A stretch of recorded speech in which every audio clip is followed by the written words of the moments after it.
சபையின் ஒவ்வொரு ஆத்துமாக்களை இந்த கரத்தில் ஒப்பு கொடுக்கிறோம்ப்பா. இந்த அவர்கள் வந்த சூழ்நிலை என்ன என்று எங்களுக்கு தெரியாதுப்பா.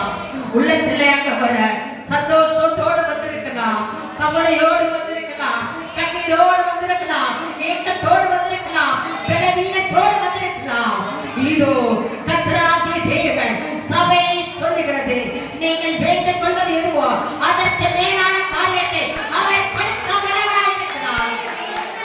ஹalleluya ஹalleluya ஹalleluya. ஆமென். yes father yes father yes father. எங்களுக்குள்ள வாசப்படி கொண்டிருக்கீங்கப்பா. நீங்க ஏற்கனவே கடந்து மாத்திரமல்ல, எங்கள் கடமையில. ஹalleluya ஹalleluya. யெகோவா தேவன் நம்மத்தில அவர் செய்வான் கொண்டிருக்கிறார். அவர் தீயோனிலிருந்து நம்மை திடப்படுத்திக் கொண்டிருக்கிறார். ஹalleluya பரவாயில்லை. திவரபலா குரலையா திகரஷகுரவலா திலவி சகரவலா குரலையா. இந்த சத்தத்தை கேட்டுக் கொண்டிருக்கிற ஒவ்வொரு சிறிகளையும் அவர் விருத்த சேர பணிவாராக விட்டபாரானா. ஓ ரபலா குரலையா ஒரு வார்த்தையா அந்த செடிக்குள்ளே போய் அதை தெரிய செய்ய திவரபலா குரலையா பிதாவானவர் தேவகுமாரனானவர் பரிசுத்த ஆவியானவர் உதவி செய்வாராக. ஹalleluya. ஆமென் அப்பா. பிராணிக்கு மேலாக சோதிக்கப்பட ஒரு நாள் விடமாட்டார். பிராணிக்கு மேலாக சோதிக்கப்பட ஒரு நாள் விடமாட்டார். தாங்கிட பலன் தருவார். தப்பி செல்ல வழி செய்வார்.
எங்களுக்கு நல்லதொரு போராட்டம் இருக்கிறதப்பா. அது நீதியின் கிரீடத்தை நாங்கள் பெற்றுக் கொள்ளத்தக்கதாக நாங்கள் ஓடும்படியாக எங்க ஓட்டத்தை நீங்க திடப்படுத்துங்கப்பா. நாங்கள் நல்ல போராடுகிறவர்களாக ஒரு கரவலவ சகரவலவ குரலையா. ஹalleluya. பந்தய பொருளுக்காக அதெல்லாத்தை நோக்கி நாங்கள் ஓடும்படியாக எங்களை இந்த மனித தெரிந்து கொண்டிருக்கீங்கப்பா. ஆண்டவரே இந்த வேளையில ஆராதனை இருக்கிறதுன்னு சொன்ன உடனே நான் கலந்து கொள்வேன் என்று விசுவாசத்தோட வந்த ஒவ்வொருவரும் ஆண்டவரை வெறுமையாய் போகாதபடி அவரை பெற்றுக்கொண்டு கடந்து செல்லும்படியாக பெரிய கிருபையை புதிய கிருபையை அவர் கொடுப்பாராக. ஹalleluya ரபல ஷபகரலையா திகரபலவ ஷபகவா திகரபல குரலையா. அந்நிய பாஷையில அதோட பேசுவோமாக. இந்த இடத்துல வெட்கப்பட வேண்டாம். தலைகளை தட்டுங்க. ஆண்டவரே என்னோட பேசுங்க. தலைகளை வானத்துக்கு நேரா நீட்டுங்க. என் கரத்தை பிடிங்கப்பா. ஆண்டவரே கரத்தை பிடிங்கப்பா. என் தலையின் மீது ஒரு அபிஷேகத்தை ஊற்றுங்க. என் தலையின் மீது அபிஷேகத்தை ஊற்றுங்க. நிப்பாரப்பா. அவர் வரங்களை கொடுக்கிறார். யாருக்கு? அதை நாடி தேடி ஓடி வந்தவராக உங்களுக்கு. ஹalleluya. அவர் தீர்க்கதரிசனங்களை உரைத்தபடியாக அவர் சிலரை தெரிந்து கொண்டிருக்கிறார். ஆனால் விட்டுக் கொடுக்காதபடி ஒரு பண்ட சகல பண்டமா விட்டுக் கொடுங்க. ஆண்டவரே நான் ஆண்டவரே ஒரு தீர்க்கதரிசியாக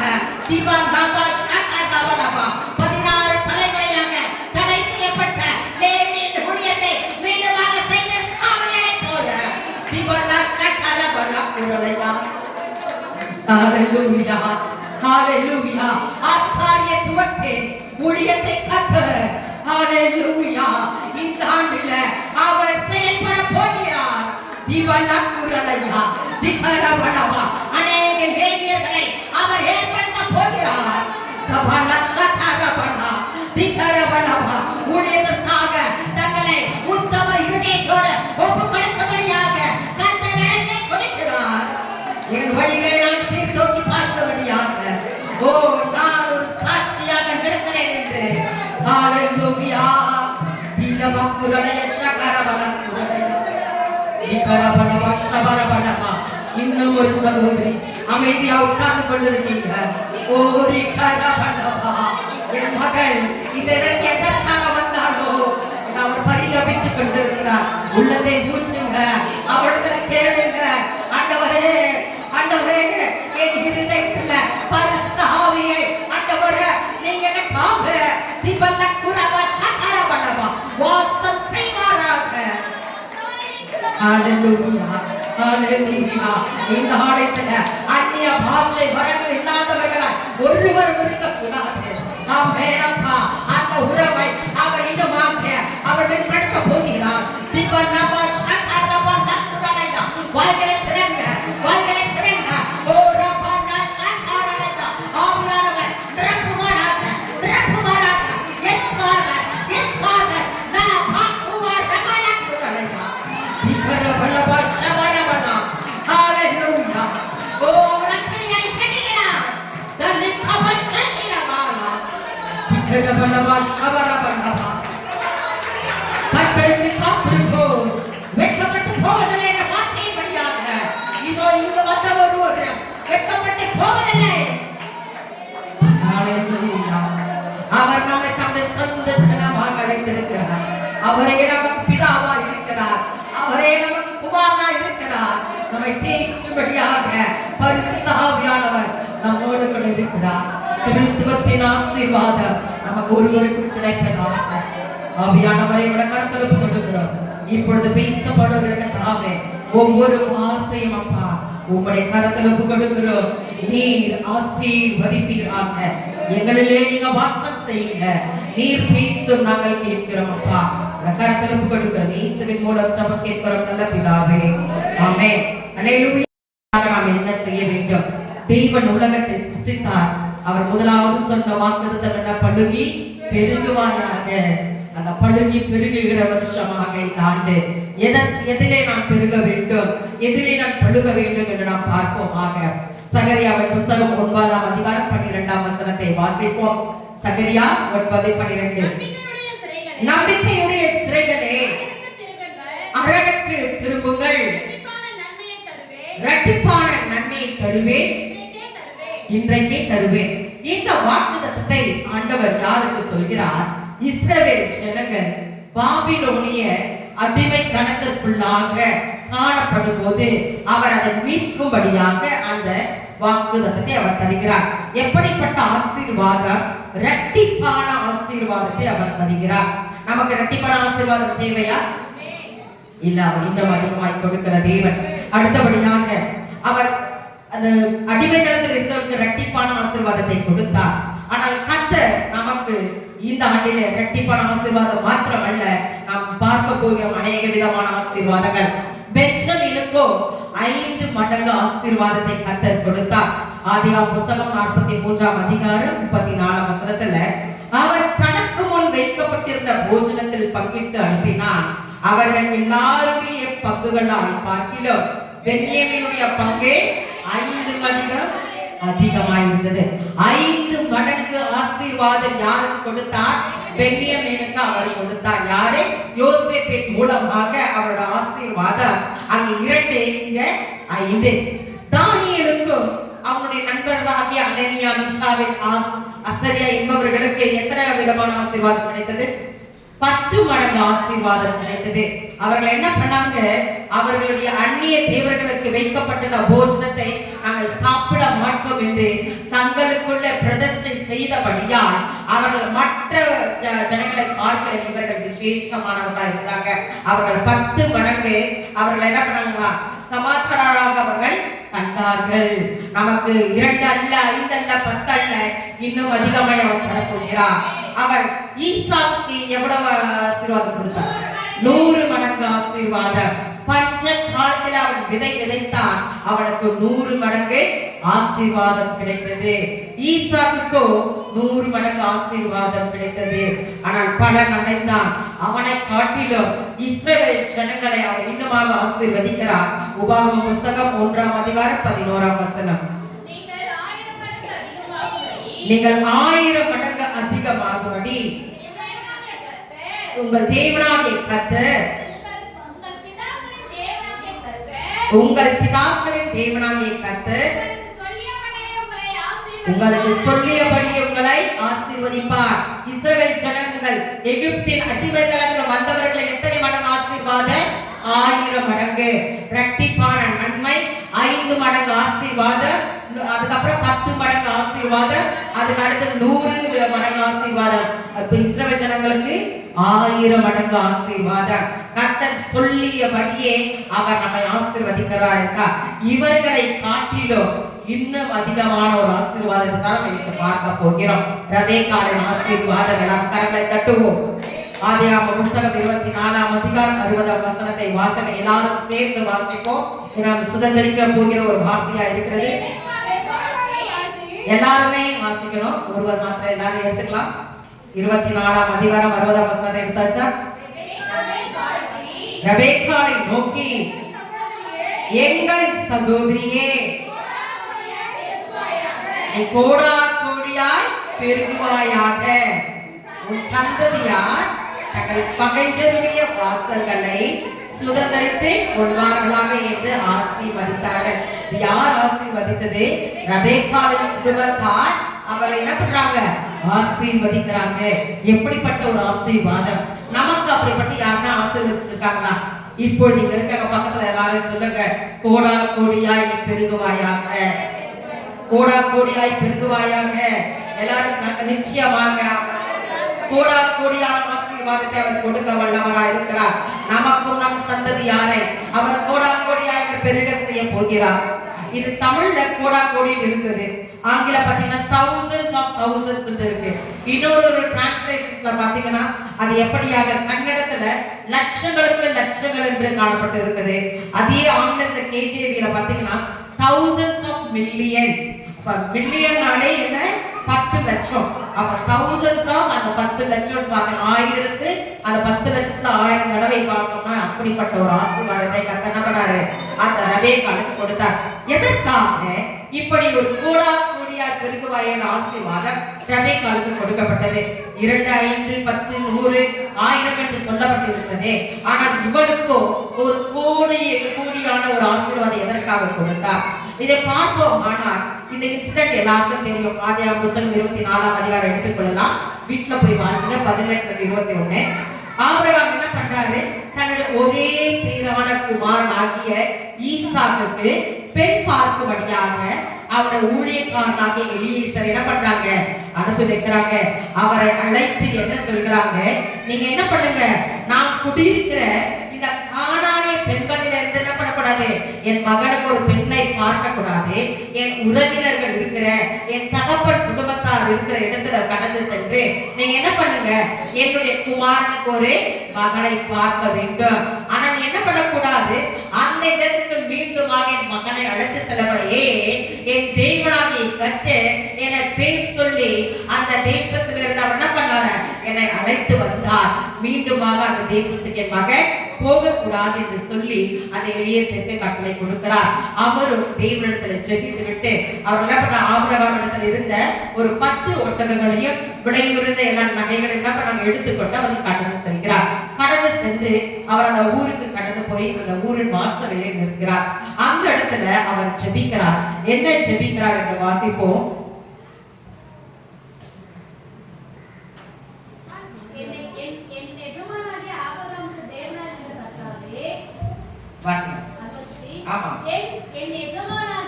ஆபிரகாமுக்கு தேவனாய் இருக்கிற கர்த்தாவே, இன்றைக்கு நீர் எனக்கு காரியம் சித்திக்க பண்ணி என் எஜமானாகிய ஆபிரகாமுக்கு தயவு செய்தருளும். என்ன? யார் யாருக்கு தயவு செய்யணும்? ஆபிரகாமுக்கு தயவு செய்யணும். அவர் ஆபிரகாமை ஒன்றுமில்லாமல் இருக்கும் போது நட்சத்திரங்களை போலும் கடல் மணலை போலையும் உன் சந்ததியை ஆசீர்வதிப்பேன் என்று சொன்னாரே, அந்த சந்ததியை உருவாக்கும்படியாக ஈசாக்கால் கூடாது, ஈசாக்கோடு இணைந்திருக்கும்படியாக ஒரு மகள் தேவை.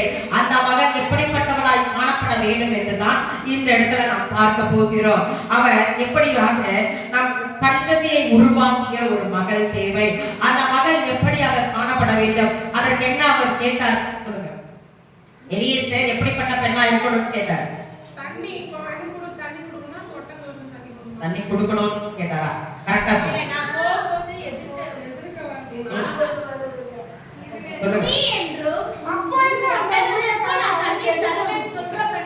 Very good. அது என்ன சொன்னாரு?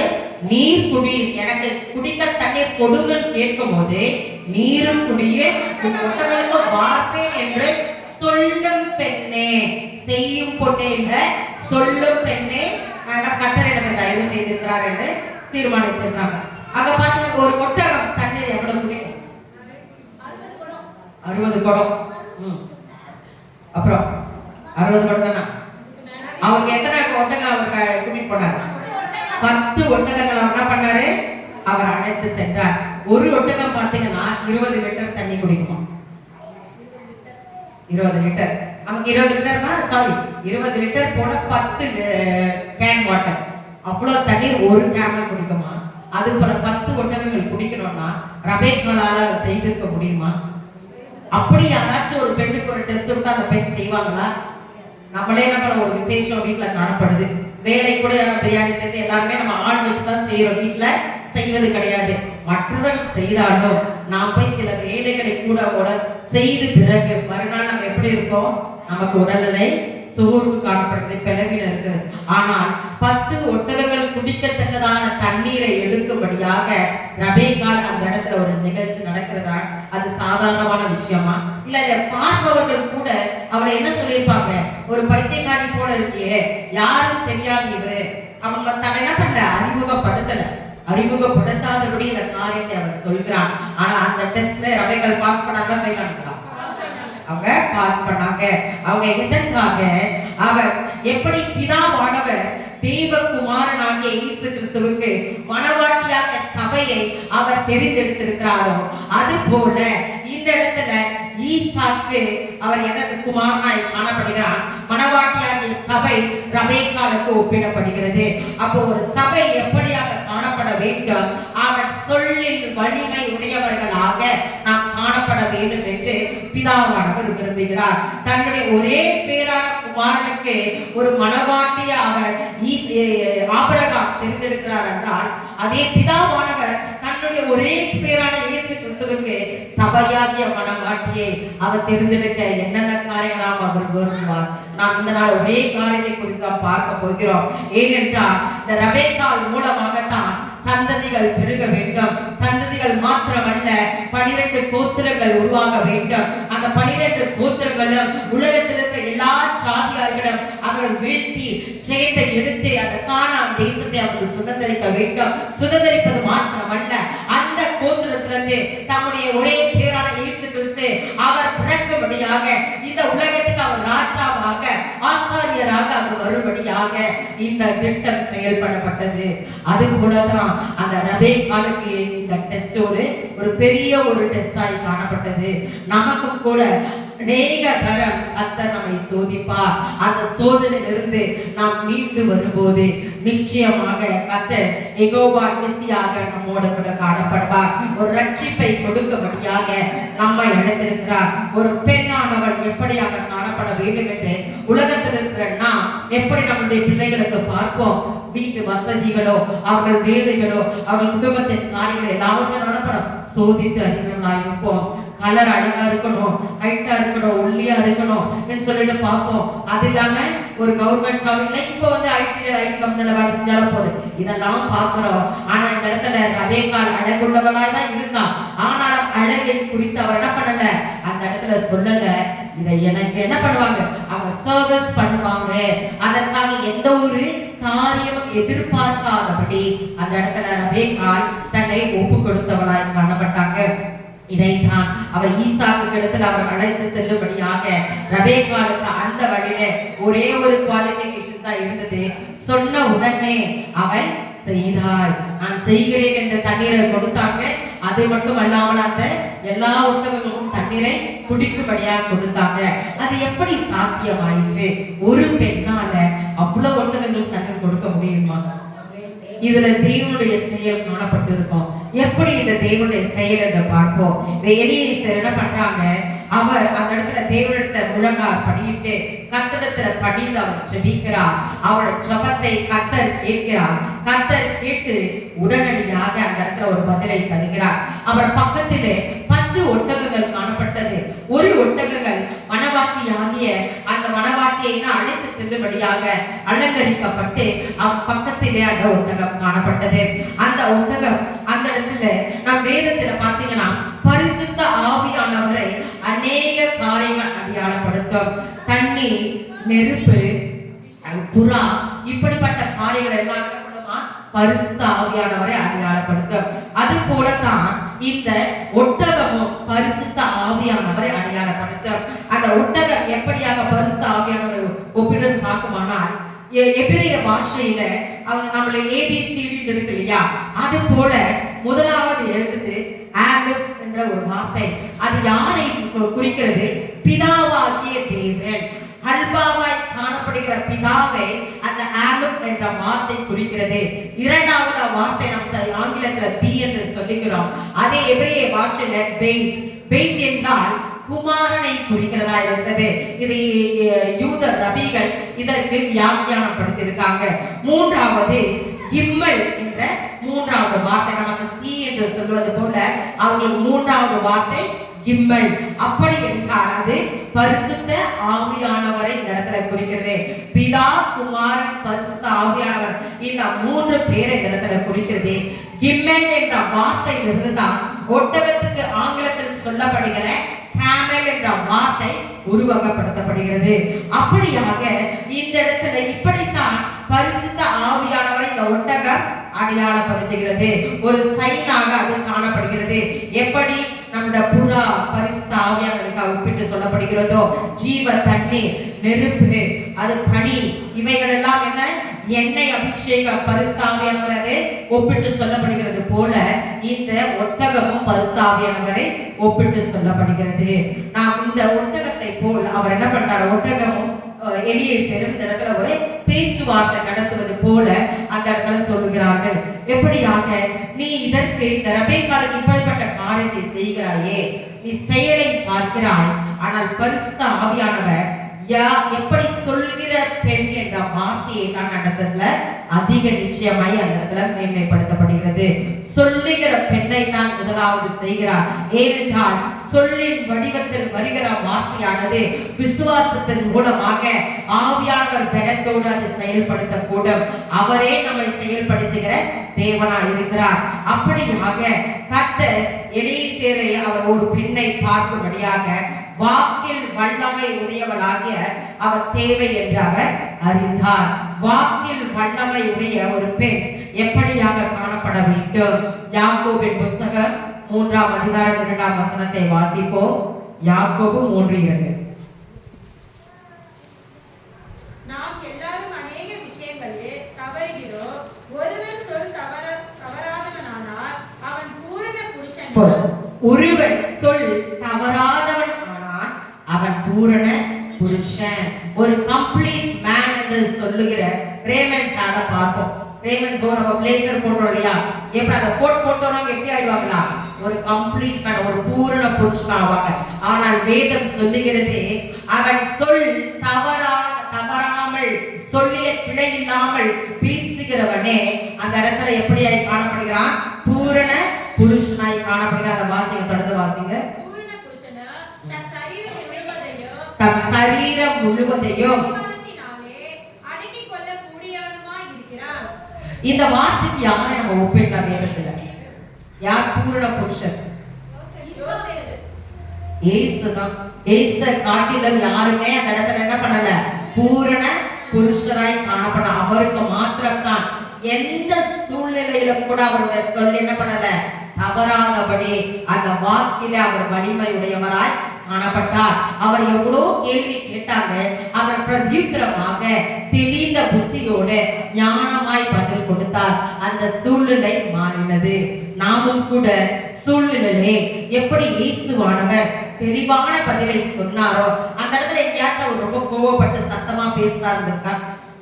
அவர் எந்த இடத்துல சத்தமா அவர் செயல்பட்டார்?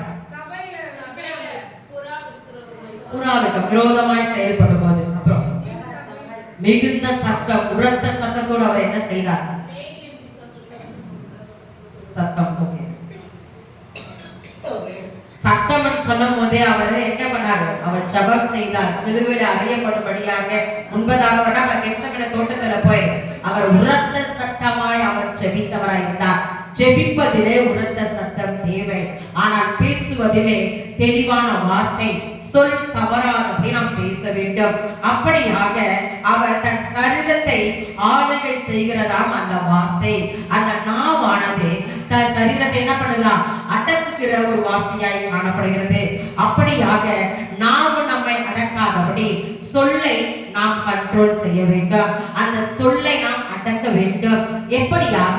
இடம் பொருள் நம் பார்த்து என்ன பண்ண வேண்டும்? பேசுகிறவனாய் காணப்பட வேண்டும். அநேக சூழ்நிலைகளை கோபத்தினாலே நம் வார்த்தைகளை சொல்கிறோம். ஆனால் கோபம் வந்துருச்சு அதனால பேசிட்டேன்னு சொல்லிட்டா அந்த வார்த்தை பேசப்பட்டாயிற்று.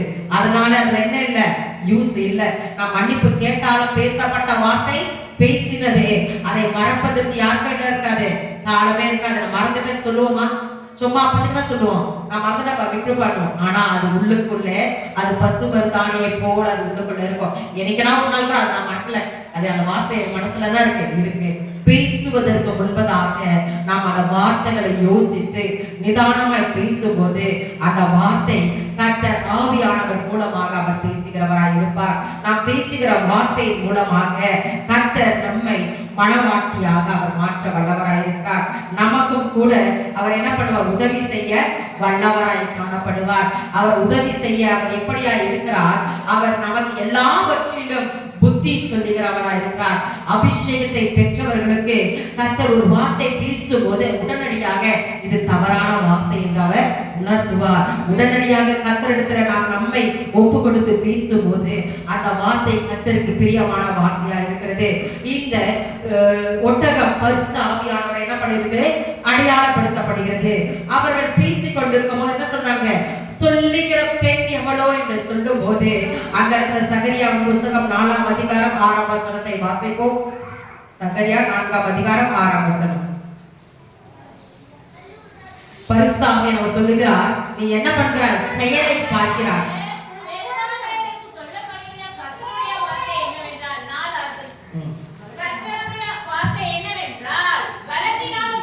பலத்தினாலும் அல்ல, பராக்கிரமத்தினாலும் அல்ல, என்னுடைய ஆவியினாலே ஆகும். ரபேக்காள் என்ன பண்ணிருக்கலாம்? அவ ஒரு பெரிய ஒரு சீமானுடைய மகன். என்ன பண்ணிருக்கலாம்? போய் உடனே ஆள் அனுப்பி வேலைக்காரங்களை அனுப்பி எல்லாத்தையும் செய்யுன்னு சொல்லிருக்கலாம். ஆனால் அவள் செய்யல.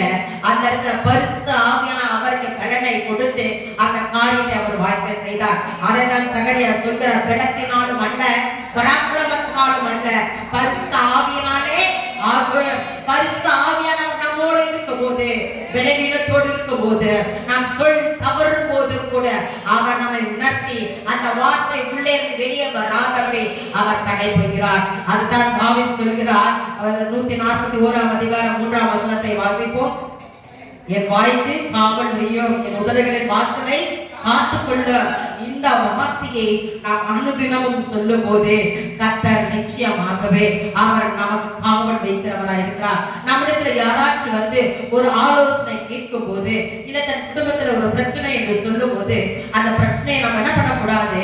பெரிதாக்காதபடி அவர்களுக்கு ஆலோசனை கொடுக்கிறேன்னு சொல்லிட்டு யாரை குறித்து சொன்னார்கள் அவர்களுக்கு இன்னுமாய் அதிகமாய் சொல்லுவோம். ஆனால் நாம் கலகத்துக்குரியவர்களாய் காணப்படுவோம்.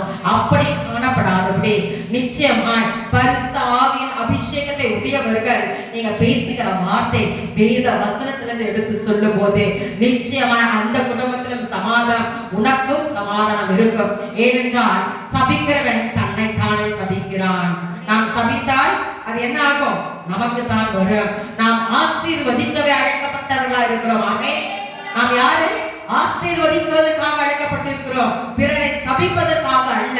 நீ சபித்தால் நிச்சயமாய் அந்த சாபமானது உனக்கும் உன் சந்ததிக்கும் காணப்படும். ஆனால் கர்த்தர் நீ ஆசீர்வதித்தால் உனக்கும் உன் தலைமுறையும் ஆசீர்வாதமாய் காணப்படும். அப்படிப்பட்ட காரியத்தை கர்த்தர் இந்த நாளிலே நம்மில் அவர் விரும்புகிறார், தேவனாய் இருக்கிறார். அந்த ரெபெக்காளுக்கு அவர் சத்துவத்தை அளித்து பரிசுத்த ஆவியின் பலத்தை அவர் கொடுத்து அந்த காரியத்தை நிகழ்விக்கும்படியாக அந்த இடத்துல செயல்படப்பட்டது.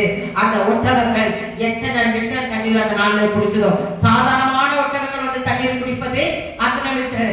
ஆனா அது இந்த வனாந்திரத்துல பல நாட்கள் நடந்து வந்த அந்த ஒட்டகங்கள் எவ்வளவு தாகம் இருந்திருக்கும். அது என்ன சொல்றாங்க, 200 லிட்டர் தண்ணீராச்சு அந்த இடத்துல என்ன இருக்குமா தேவைப்பட்டு இருக்கும். நம்ம வீட்டுல மோட்டார் போடுறோம், காலையில வந்து மோட்டர் போட்டு இருக்கும், நிறைய தண்ணீர் நிரப்பணும். ஈவினிங்ல அந்த மோட்டர் ஓடுமா, என்ன ஆகும், நம்மளுக்கு வெறும் காத்து தான் வரும். அது மாதிரி அவன் ஊற்றுக்கிட்ட இருக்கிறான், அவ பாட்டு அவ்வளவு தண்ணீர் எடுத்துருந்தா அந்த ஊற்றுல தண்ணீர் இருந்திருக்குமா? இருந்திருக்க வாய்ப்பில்லை. ஆனால் பரிசுத்த ஆவியானவர் ஊற்றை மாத்திரம் அல்ல, நமக்காக ஒரு நதியை உண்டாக்குகிறவராய் இருக்கிறார். ஆகார் கூட ஒரு துரத்தியை பார்த்து அவ என்ன பண்ணாங்க, அந்த இடத்துல தண்ணீர் எடுத்துக்கொண்டு கடந்து சென்றாங்க. ஆனால் கர்த்தர் அவருக்கு ஒரு ஊற்றை உண்டாக்கினபடியால் பீர் லகாய் ரோய் என்று கர்த்தருக்கு அவர் ஒரு பெயரை வைத்தார். என்னை காண்பவர் என்று ஆகார் அழைத்தது போல நாமும் கூட கர்த்தரை பார்த்து அவர் நம்மை பார்த்து கொண்டிருக்கிறார். நான் என்ன வார்த்தை பேசினாலும் அவர் நம்மை பார்த்து கொண்டிருக்கிறார். கிறிஸ்தவர்கள் ஆகிய நாம், அபிஷேகம் பண்ணப்பட்டவர்களாக நாம் சொல்லில் வலிமை உடையவர்களாய் காணப்பட வேண்டும். சொல் தவறாதவர்கள் தான் பூரண புருஷனாய் காணப்பட முடியும். மணவாளனாகிய நம் தேவனாகிய கர்த்தருக்கு நாம் எப்படியாக காணப்பட வேண்டும்? மணவாட்டியாக, சொல் தவறாதபடி அவருக்கு நாம் பேச வேண்டும். அடுத்தபடியாக உருவாக்குகிற வார்த்தை உடையவர்களாய் காணப்படணும். அந்த இடத்துல ஊற்று உருவாக்கப்பட்டதாம். அந்த ஊற்று உருவாக்கும்படியாக அவள் என்ன சொன்னாள்? நான் செய்வேன் என்று அந்த இடத்துல சொன்னாள். அவளை நான் செஞ்சிட்டேன்னு சொல்லல, நான் செய்வேன், நீரும் குடியும் உந்த ஒட்டகங்களுக்கு நான் வார்ப்பிப்பேன் என்று நிச்சயமான வார்த்தைகளை பேசக்கூடிய ஒரு மகளாய் காணப்பட்டாங்க. நம்மை கூட நிச்சயமான வார்த்தைகளை பேசும்படியாக, அவிசுவாசமான வார்த்தைகள் அல்ல, உன்னுடைய விசுவாசத்தின்படியே ஆக கடவுது என்று இயேசு கிறிஸ்துவானவர் சொன்னது போல நாம் விசுவாசத்தோடு இந்த காரியம் நடக்கும், இது எப்படி நடக்கும் என்று கேள்வி கேட்காதபடி ஆண்டவர் இதை எனக்கு நடத்தி கொடுப்பார் என்று விசுவாசத்தோடு நாம் சொல்லும் போது நாம் வார்த்தையில் வலிமை உடையவர்களாக இருப்போம். இன்னும் ஒரு வசனம், எபேசியர் புஸ்தகம் 4ஆம் அதிகாரம் 20ஆம் வசனத்தை வாசிப்போம். எபேசியர் 4:20. நீங்களோ இவ்விதமாய் கிறிஸ்துவை கற்றுக்கொள்ளவில்லை. இயேசுவினுடைய சத்தியத்தின்படியே நீங்கள் அவரிடத்தில் கேட்டறிந்து அவரால் போதிலும் நம்ம விட்டு கடந்து போக கூடாது. பாவம் செய்த தாவீது கூட கர்த்தரிடத்தில் கேட்டான், இந்த பரிசுத்த ஆவியை என்னிடத்தில் எடுத்துக் கொள்ளாதீங்க என்று. நாமும் கூட தவறுகள் செய்திருப்போம், ஆனால் நாம் செய்யும் போது அவர் உணர்த்துவார். அந்த உணர்த்துதலை நாம் செவி கொடுக்காதபடி தவறுகள் செய்தால் அந்த பரிசுத்த ஆவியானவர் துக்கப்படுவார். அணு தினமும் நாம் துக்கப்படுத்திக் கொண்டிருக்கிறோமா? அதற்கு முந்தின வார்த்தையை வாசிப்போம். கெட்ட வார்த்தை ஒன்று உங்கள் வாயிலிருந்து புறப்பட வேண்டாம். என்ன வார்த்தை? கெட்ட வார்த்தை. சபையில எத்தனை பேர் பேசுவோம் என்று ஆவியானவருக்கு தெரியும். அந்த வார்த்தைகளை கர்த்தருக்கு பிரியமற்ற வார்த்தை, அர்த்தமில்லாத வார்த்தை, அந்த சூழ்நிலைக்கு தேவையில்லாத வார்த்தைகளை நாம் பேசாதபடி. ஏனென்றால் அந்த நாவிலே கர்த்தர் அதிகாரத்தை கொடுத்திருக்கிறார். நீ ஆசீர்வதித்தால் ஆசீர்வதிக்க கூடும். அதனால நாம் பேசுகிற வார்த்தை ஆசீர்வதிக்கிற வார்த்தையாய் காணப்பட வேண்டும். அடுத்து வாசிங்க. பக்தி விருத்திக்கு ஏதுவான நல்ல வார்த்தைகள் உண்டானால் அதையே கேட்கிறவர்களுக்கு, இது இரண்டா பார்க்கலாம். முதலாவது பக்தி விருத்திக்கு ஏதுவான வார்த்தை. அப்படியானால் என்ன? என்னுடைய தேவ பக்தி விருத்தி அடைய வேண்டும். எப்படி விருத்தி அடையும்? நான் நல்ல வார்த்தைகளை பேசும்போது, நான் கெட்ட வார்த்தைகளின் வாயிலிருந்து புறப்படாதபடி என் நாவுக்கு நான் காவல் வைக்கும் போது, என் பிள்ளைகளை பார்த்து, என் குடும்பத்தாரை பார்த்து நான் பேசுகிற ஒவ்வொரு வார்த்தையும், நம் பிள்ளைகளை பார்த்து அழைக்கிற ஒவ்வொரு வார்த்தையும் கர்த்தர் கேட்டுக்கொண்டிருக்கிறார். நாம் பரிசுத்த ஆவியானவர் துக்கப்படுத்தி கொண்டிருக்கிறோம். இனி அப்படி செய்யாதபடி நாம் இந்த வழியில கர்த்தருடைய சமூகத்துல ஒரு உடன்படிக்கை ஏற்றுக்கொள்ளுவோம். ஆண்டவரே, இந்த வார்த்தைகளை நான் பேசாதபடி ஒன்று உன் வாயிலிருந்து புறப்பட வேண்டாம். நாம் அறிக்கைவோமா? ஆண்டவரே, கெட்ட வார்த்தைகள் என்னன்னு தெரியலப்பா, ஆனால் உங்களுக்கு பிரியமற்ற வார்த்தைகள் என் வாயிலிருந்து புறப்படாதபடி அறிக்கை செய்யுங்க. ஒரு நிமிஷம். ஆண்டவரே, இனி தகப்பனே, ஒரு மாற்றம் என் வாழ்விலே தேவையப்பா. ஆண்டவரே, சூழ்நிலைகள் மூலமா நான் பேசக்கூடாது, கோபத்தினால பேசக்கூடாது. நான் என் வார்த்தையை நிதானமாய் பேசணும். யோபு எப்படி நிதானமாய் பேசினாரோ அந்த நிதானத்தை எங்களுக்கு தாங்க, அந்த நிதானத்தை எங்களுக்கு தாங்க. ஒரு நிமிடம் உங்களுக்கு கொடுக்கிறேன். நீங்க எல்லாரும் கேளுங்க. இனிமேல் உங்களை குறிச்சு யாரும் ஏதோ சொல்லக்கூடாது. நம்மை பார்க்கிறவர்கள், இவருக்குள் தெய்வன் இருக்கிறார், இவர்கள் தெய்வனால் ஆசீர்வதிக்கப்பட்டவர்கள், இவர்கள் பக்தி உள்ளவர்கள் என்று புறஜாதியார் சொல்லும்படியாக நம்மிலே ஒரு மாற்றம் உண்டாவதாக. ஹalleluya, ஹalleluya. ஆவியானவரே, விசுவாசத்தோடு கேட்கிறோம்ப்பா. நாங்கள் சபைக்கு வந்திருக்கிற ஒவ்வொருவரோட வாயை உங்களுடைய கரங்களுக்கு கொடுக்கிறோம். நாங்கள் உடன்படிக்கை செய்கிறோம் அப்பா. என்னோட வார்த்தை அந்த நல்ல வார்த்தையா இருப்பதாக, கெட்ட வார்த்தை இராதபடி ஆண்டவரே எங்களை வழி நடத்துங்கப்பா. வீணான வார்த்தைகளுக்கு நாம் கர்த்தருக்கு என்ன பண்ண வேண்டுமா? கணக்கு ஒப்புவிக்க வேண்டும். வீணான வார்த்தைக்கு கணக்கு ஒப்புவிக்க வேண்டுமானால் கெட்ட வார்த்தைகளுக்கு நாம் என்ன செய்ய வேண்டும்? நாம் பரிசுத்த ஆவியானவரை என்ன பண்றோம்? துக்கப்படுத்தி கொண்டிருக்கிறோம். அடுத்த பகுதி, அந்த வார்த்தை எப்படியா இருக்கிறதா? கேட்கிறவர்களுக்கு பிரயோஜனம் உண்டாகும்படி. இந்த வார்த்தையை நேற்று தியானிக்கும்படி நான் பாடலை யோசிச்சிருந்தேன். ஆனா ஒரு பாட்டு என்னோட மைண்ட்ல என்ன பண்ணல, பெர்கமான்ஸ் பாட்டு எல்லாமே போடுறேன். அந்த வார்த்தை பிரயோஜனமா இருக்கணும்னு வரேன். ஆனா எனக்கு அந்த லைன் வரல. காலையில நான் சர்ச்சுக்கு சமைச்சிட்டு இருக்கும்போது எங்க அப்பா வந்து அந்த பாட்டை எனக்கு கேட்கிறாரு. அம்மா, வார்த்தை எப்படிமா இருக்கணும்னு கேட்டார். எனக்கு உடனடியாக என்னப்பா என்ன கேட்கிறீங்கன்னு, ஒரு பாட்டு இருக்காமா, வார்த்தை இருக்க என்னப்பா வார்த்தை, இதைதான்ப்பா நானும் நைட்ல யோசிக்கிறேன். அந்த வார்த்தை பிறருக்கு பிறர் காய ஆற்ற வேணும். பாடலாமா அந்த பாட்டை? பிறர் காயம் மாற்ற வேண்டும்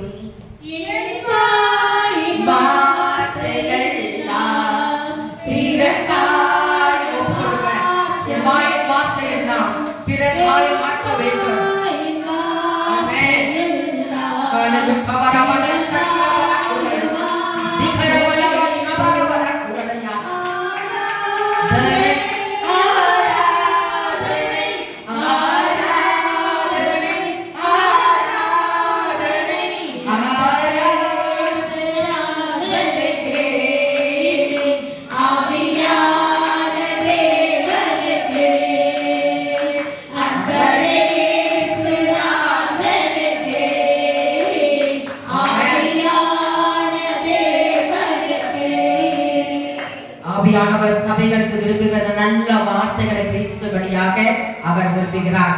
சங்கீதங்களின் புஸ்தகம் 104 அதிகாரம் 30 வசனத்துல, நீ உம்முடைய ஆவியை அனுப்பும் போது அவைகள் சிருஷ்டிக்கப்படும். என்ன? ஆவியை அனுப்பும் போது அது சிருஷ்டிக்கப்படுமா? ஆதியாகமத்துல பிதாவானவர் உலகத்தை சிருஷ்டிக்க வேண்டும் அவர் திட்டம் வைக்கிறார். அந்த திட்டம் வைக்கும் போது இயேசு கிறிஸ்துவானவர் அந்த வார்த்தையை உரைக்கும் போது பரிசுத்த ஆவியானவர் அந்த திட்டத்தை அவர் செயல்படுத்தினார். பிதா, குமாரன், பரிசுத்த ஆவியானவர் இந்த இடத்துல பேசப்படுகிற ஒவ்வொரு வார்த்தையும் யார் செயல்படுத்துவார்? பரிசுத்த ஆவியானவர் செயல்படுத்துவார். அதனால நாம் பேசுகிற வார்த்தை குறித்து ஜாக்கிரதை உள்ளவர்களா இருக்கணும். அங்க ஆவியானவர் யார் தேவை? வார்த்தையாக கிறிஸ்து தேவை. அந்த வார்த்தையாக கிறிஸ்துவின் மனவாட்டியாக நாம் எப்படியாக இருக்கணும்? அந்த கோத்திரங்களை உருவாக்குகிற ஈசாக்குக்கு நல்ல வாக்கில் வலிமை ரெபெக்காள் தேவைப்பட்டது போல நாம் மனவாட்டியாய் காணப்படுகிறோம். இயேசுவானவர் அவரே வார்த்தையாய் இருந்தார். அந்த வார்த்தையினால் உலகத்தை சிருஷ்டித்தார். அந்த வார்த்தை இந்த உலகத்துல எப்படியாய் காணப்பட்டது? ஜீவன் உள்ளதாய் காணப்பட்டது. அந்த ஜீவனுள்ள தேவனுக்கு நாம் மனவாட்டிகளாய் காணப்படும் போது ஒரே ஒரு காரியம் தான், வார்த்தையில வாக்கிலே நாம் வல்லமை உண்டு என்று நாம் பாடுகிறோம். அது போல நாம் வார்த்தையில வலிமை உடையவர்களாய் காணப்படணும். ஒவ்வொரு வார்த்தையும் பிதா குமாரன் பரிசுத்தாவியான மூவரும் என்ன பண்றாங்க, கேட்டு கொண்டிருக்கிறாங்க. நாம் நல்ல வார்த்தைகளை பேசணும், உருவாக்குகிற வார்த்தைகளை பேசணும், வலிமையுடைய வார்த்தைகளை பேசணும், ஆசீர்வாதமான வார்த்தையை பேசணும், பிறருக்கு பிரோஜனமா இருக்கிற வார்த்தையாய் பேசணும். கெட்ட வார்த்தைகள் வாயிலிருந்து பிறவாதபடி என் உதடுகளின் வார்த்தையை காத்துக் கொள்ளுங்க என்று தேவனிடத்தில் தாவீது கேட்டது போல நாமும் கூட நாம் என்ன பண்ணணும், கேட்கலாம். நமக்கு ஒன்றும் இல்லை, ஒரு தகுதியும் இல்லை, என்னால ஒண்ணுமே செய்ய முடியாத, பேசுங்க. யாரிடத்துல பேசுறீங்களோ அந்த இடத்துல தேவ வார்த்தையை சொல்லுங்க. சாதாரணமா ஒரு வார்த்தை கண்மணி போல அவர் நம்மை தேற்றுகிறார், அவர் நம்மை பாதுகாக்கிறார். இதற்கு பெரிய வார்த்தை தேவையில்லை. அவர் என் கூட இருக்கிறார், அவர் நேற்று வென்று மாறாத தேவனா இருக்கிறார். அநேக நான் வேதத்துல வாசி சத்தியத்துல நடனடைந்து அதைத்தான் பேசணும்னு இல்லை. கர்த்தர் அது கழுதையை கொண்டு அவர் என்ன பண்ணாரு, பேசினவராய் காணப்பட்டார். அந்த கழுதையை கொண்டு பேசின தேவனுக்கு நம்மை கொண்டு பேச மாட்டாரா? நம் வாயின் வார்த்தை எப்படியா இருக்கிறது? ஒரு வீட்டிற்குள்ளே போகும்போது நாம் என்ன சொல்ல வேண்டும்? வாழ்த்தணும். எப்படி வாழ்த்தணும்? இந்த வீட்டிற்கு சமாதானம். உள்ள போகும்போது என்னடி சமைச்ச அப்படின்னு கேட்டு போகக்கூடாது. இந்த வார்த்தைகளை வீட்டுல இருக்கிற ஒவ்வொரு அறையில கொண்டு நாம் ஜெபிக்கும்படியாக சபையில அம்மா சொன்னாங்க, சொன்னாங்க. அன்னில இருந்து நானும் என்ன பண்ண, வீட்டுல ஒவ்வொரு அந்த வாசல்களை வைத்து ஜெபிச்சேன். நிச்சயமாய் ஒரு ஆசீர்வாதமாய் காணப்பட்டது. அந்த சபையில இருக்கிற எல்லா பொருட்களுக்கும் அந்த வாசல்களின் தாழ்பால்களை அவர் பலப்படுத்தணும்னா முதலாவது வாசல்கள் பலப்படணும். அந்த வாசல்களுக்குள்ள சங்கார தூதர் உள்ளே வராதபடி கர்த்தர் நம்மை பாதுகாக்கணும். ஆட்டுக்குட்டியானவர் ரத்தம் தெளிக்கப்பட்டிருப்பது என்றால் நாம் பிதா குமாரன் பரிசுத்தாவி நம் வீட்டிலே வாசம் பண்ணும்போது தான் அந்த பாதுகாப்பு நமக்கு கிடைக்கும். சமையல் அறையில் இருக்கிற எல்லா பொருட்களும், அந்த gas stove, cylinder, water supply, drainage system எல்லாமே நம்ம ஒவ்வொரு விஷயத்தை குறித்து ஜெபிக்கணும். வீட்டில் இருக்கிற வாஷிங் மிஷின், ஃப்ரிட்ஜ்னு சொல்லிட்டு எல்லாமே எலக்ட்ரானிக் ஐட்டம்ஸ் எல்லாமே பழுதடையும். ஆனால் கர்த்தரிடத்தில் ஜெபித்தால் எந்த ஒரு ரிப்பேர் ஆகாதபடி, இந்த ஆண்டு நம் வீட்டில் இருக்கிற பொருட்களுக்கு எந்த ஒரு பழுது வராதபடி கர்த்தர் நம்மை ஆசீர்வதிக்கிறவராக இருக்கிறார். நம் காரியங்கள், நம் களஞ்சியங்கள் பெருகி இருக்கும். அதை அவர் பெருக செய்கிறார். எண்ணெய் மாவை கர்த்தர் ஆசீர்வதிக்கிறார். ஒரு குறைவின்றி நான் சபையில வந்து சாட்சி சொல்லுவேன். அந்த 31ஆம் தேதி நான் சாட்சி சொல்லணும். என்ன சொல்லணும்? இந்த ஆண்டு முழுவதுமாக பூரண ஆசீர்வாதம் என்னை ஒரு பூரண புருஷனாய் அவர் ஏற்படுத்தினபடியால் நான் நல்ல வார்த்தையை பேசினேன். என் குடும்பத்தில் ஆசீர்வாதம் காணப்பட்டது, என் குடும்பம் ஆசீர்வதிக்கப்பட்டது, என் பிள்ளைகள் ஆசீர்வதிக்கப்பட்டார்கள், என் தலைமுறை நானும் தலைமுறை வரைக்கும் அவர் ஆசீர்வதிக்கிற தேவனா இருக்கிறார் என்று வார்த்தையின்படியாக நாம் பரிசுத்த ஆவியானவரை துக்கப்படுத்தாதபடி செயல்படுத்தும் போது கர்த்தர் என்ன பண்ணுவாரா? நம்ம அவர் ஆசீர்வதிக்கிற தேவனா இருக்கிறாங்க. ஆனா நம்ம என்ன சொல்றோம்? அவ சரியில்லை, இவன் சரியில்லை, இந்த கவர்மெண்ட் சரியில்லை, அநேக சபை கூட சரியில்லைன்னு சொல்லுவாங்க, சபை நடத்துறவங்க சரியில்லைன்னு சொல்லுவாங்க. ஆனா முதலாவது யார் சரியில்லை?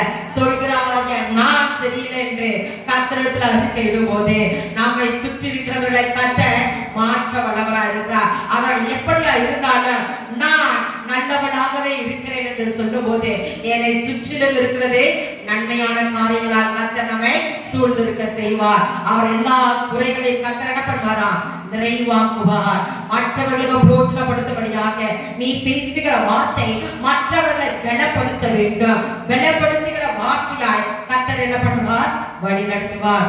ரெபெக்காள் என்ற பெயருக்கு ஒரு அர்த்தம் முட்டுக்கட்டை. அப்படின்னா என்ன? யாருமே அந்த தாண்டி போக முடியாத ஒரு சூழ்நிலை. யூதர்கள் வைக்கிற பெயர்களை நான் பிறக்கிற சூழ்நிலையில அவர்கள் பெயர்கள் வைப்பாங்க. அப்படித்தான் ஒரு முட்டுக்கட்டையாய் காணப்பட்ட ரெபெக்காளுக்கு அவரோட வாழ்க்கை எப்படியாய் காணப்பட்டது? சொல்லில் வலிமை உடையவளாய், சொல்லில் பூரணவளாய் காணப்பட்டது நிமித்தமாக அவர் யாருக்கு மனைவியாய் காணப்பட்டாங்க? ஈசாக்கு மனைவியாய் காணப்பட்டாங்க. சாராளுக்கு காம்படிஷன் யாரு? ஆகார், அடிமை பெண்ணாகிய ஆகார். ஆனால் ரெபெக்காளுக்கு யாரா காம்படிஷன் இருந்தாங்களா? ஒரே ஒரு தான். ஏன்னா அவன் மூலமாக சந்ததி உருவாக வேண்டும். அவளுடைய குமாரோட மனைவியார் லேயா இருக்கிற காம்படிஷன் ஒரே மனைவியுடையவளாக ஈசாக்கு காணப்பட்டார். ஈசாக்கு இயேசு கிறிஸ்துவுக்கு அடையாளமா இருக்கிறாங்க. ரபேக்காள் சபையாகிய மணவாட்டிக்கு அடையாளமா இருக்காங்க. நாம் மணவாட்டியாகிய சபைக்கு நாம் காணப்படுகிறோம். ஒரு தடையும் நம் மீது வராதபடி, இவள் வந்தாலே தடை, இவள் வந்தாலே பிரச்சனை என்று மற்றவர்கள் சொல்லாதபடி, நாம் வந்தால் சமாதானம் என்று சொல்லபடியாக, இனி நாம் குறை சொல்லுகிறவர்களாய் காணப்படாதபடி நிறைவுள்ளவர்களாக, நாம் இரட்டிப்பான நன்மை அல்ல, 5 மடங்கு ஆசீர்வாதம் அல்ல, 10 மடங்கு ஆசீர்வாதம் அல்ல, 100 மடங்கு ஆசீர்வாதம் அல்ல, 1000 மடங்கு ஆசீர்வாதம் அல்ல, கோடா கோடியாய் பெருகுவாயாக என்று ரபேக்காளின் ஆசீர்வாதம் மணவாட்டியாகிய சபைக்கு கர்த்தர் இந்த நாளில் வாக்குத்தத்தமாய் கொடுக்கிறார். அவர் இடத்துல இந்த வழியில அந்நிய பாஷையில பேசுவோமா? ஆண்டவரே, இத மணவாட்டியாகிய சபையை என்னை மேம்படுத்துங்கப்பா, என்னை பலப்படுத்துங்கப்பா, சொல்லில் தவறாதபடி, நான் பூரண புருஷனா இருக்கபடியாக, கெட்ட வார்த்தைகளிலே புறப்படாதபடி, பிறருக்கு புரோஜனமா இருக்கிற நல்ல வார்த்தைகள் இருந்தால் பேசும்படியாக, வீணான வார்த்தை, புறப்படுகிற வார்த்தை என்னிலிருந்து புறப்படாதபடி, ஆண்டவரே இந்த வழியில நீர் ஆண்டவரை நீர் கொடுத்த அந்நிய பாஷையை இப்ப பேச போறோம். எல்லாரும் வாயில திறந்து அந்நிய பாஷையில பேசுவோமா? கோடா கோடியான ஆசீர்வாதத்தை அவர் கொடுக்க போகிறார். ஒரு வெற்றியின் வாழ்க்கையை அவர் நமக்கு கொடுக்க போகிறார். சுதந்திரிக்கும்படியாக அவர் நம்மை அழைத்திருக்கிறார். இந்த ஆண்டு நாம் ஆசீர்வதிக்கப்படவே நம்மை கர்த்தர் அழைத்திருக்கிறார். ஹalleluya, ஹalleluya, ஹalleluya. எஸ் ஃபாதர், ஆமென் அப்பா. நன்றி தகப்பனே, நன்றி அப்பா. வாய்களை விரிவாய் திறங்க, அமைதியா இருக்காதீங்க. இவ்வளவு சத்தம் போட்டு கொண்டிருந்தாலும் துன்பத்துல காணப்படுகிறவர்களே, இதோ பரிசுத்த ஆவியானவரை துக்கப்படுத்தாதீங்க. ஹalleluya, பரகாஷகரபல தீவாரபனகரலையா, உனக்கு கொடுக்கப்பட்ட அபிஷேகம் வீணின் கத்தர் பார்க்காதபடி, லேபையரல்ல கரமக்கா தல்லக்கர சகர. ஹalleluya. ஓ பலத்தினால அல்ல, பராக்கிரமத்தினால அல்ல, பரிசுத்த ஆவியினால கூட என்னை பலப்படுத்த கூடும். ஹalleluya. நிக்கரபல ஷெக்கிரபல தீரிபிலா பிகவரபல திகிரலா தல்லக்கவா தீரபல குரலையா. கைகளை விடப்படுத்துங்கள். தீவனக்குவா நாவின் வார்த்தை நிக்கர சேகமா.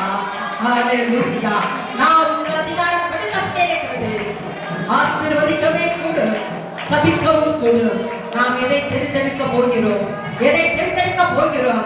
நீங்கள் ஆசீர்வதிக்கவே அழைக்கப்பட்டிருக்கீங்க. ஹalleluya. வீட்டுல சின்ன பிள்ளைகள் இருந்தாலும் அவர்களிடத்திலும் அநேக வார்த்தைகள் இருக்கிறது. அழகாக கொடுங்க. பைத்தியக்காரி பைத்தியம் சொல்லாதீங்க. அந்த காரியம் நிறைவேறிச்சுன்னா அது ரொம்ப துக்கமா இருக்கும். ஹalleluya. நாம் எப்படியாக அழைக்கிறோமோ அப்படியாகவே அவர் செயல்படுத்துவார். Hallelujah. There is the power in your word. There is the power in your word. அவருடைய வார்த்தைக்கு வல்லமை உண்டு, வல்லமை உண்டப்பா. Hallelujah. ஆமென் அப்பா, ஸ்தோத்திரம். ஒரே ஒரு அடியை மாத்திரம் இந்த வல்ல பாடி நாம் முடிப்போம். பெரிய பாட்டு 869 பாடல். எந்த தேவனால் நிச்சயம் நாம் ஆசீர்வாதம் பெற்றுக் கொள்ளுவேன். இந்த பாடலை அதிகமாக அது எனக்கு கருத்தை அது சொன்னதா இருந்தது. நாம் கேட்டுக்கொண்ட இந்த வார்த்தைப்படியாக அவர் நிச்சயமாக ஆசீர்வதிக்கிறார் என்றார். எந்த தேவனால்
ஒவ்வொரு அடியும் நமக்கும் நம் பிள்ளைகளுக்கும் நம் வாழ்க்கைக்கும் தேவையான ஆசீர்வாதம்.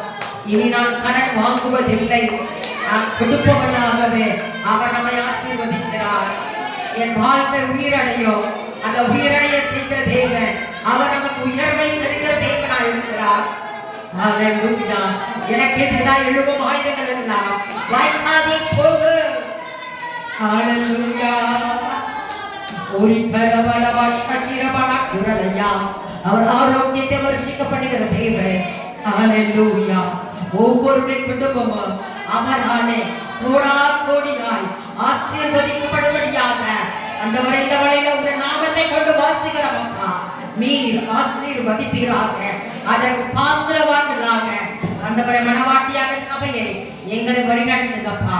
என் குடும்பம் அடையாளமாய் காணப்படுவதாக, நான் அடையாளமாய் காணப்படுவதாக, நான் ஆசீர்வாதத்திற்கு ஆண்டவரே நான் ஒரு உறுதியாய் காணப்படும்படியாக எங்களை வழிநடத்துங்க, பாதுகாத்துக் கொள்ளுங்க, பலப்படுத்துங்க. இயேசுவின் மூலம் ஜெபம் கேட்கிறோம் நல்ல பிதாவே, ஆமென்.